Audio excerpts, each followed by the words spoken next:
الأمة كما قال الله جل وعلا: كنتم خير أمة أخرجت للناس. هي خير الأمم وأشرف الأمم وأكرم الأمم على الله لشرف نبيها عليه الصلاة والسلام من جهة، وبسبب ما شرع لها وقامت به من جهة أخرى. كنتم خير أمة أخرجت للناس. للإيمان، الإيمان جميع أتباع الرسل مؤمنون، تأمرون بالمعروف وتنهون عن المنكر وتؤمنون بالله.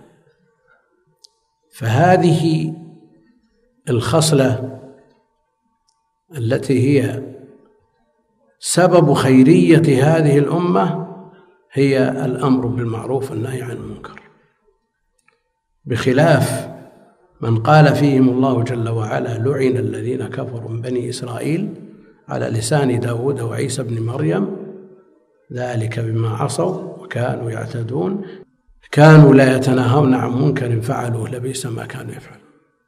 مع الأسف أن نسمع من يكتب ويطالب بإضعاف هذه الجهة أو إلغاء هذه الجهة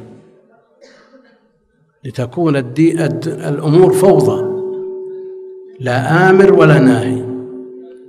ولو نظر بعين البصيرة إلى ما يجري في البلدان التي من حولنا ممن ينتسب إلى الإسلام، مع الأسف ممن لا يوجد فيهم القيام بهذه الشعيرة، يجد أنه لا فرق بين العواصم التي تنتسب إلى الإسلام أو البلدان التي تنتسب إلى الإسلام مع البلدان الأخرى. كل ذلك بسبب أنه لا يوجد آمر ولا ناهي.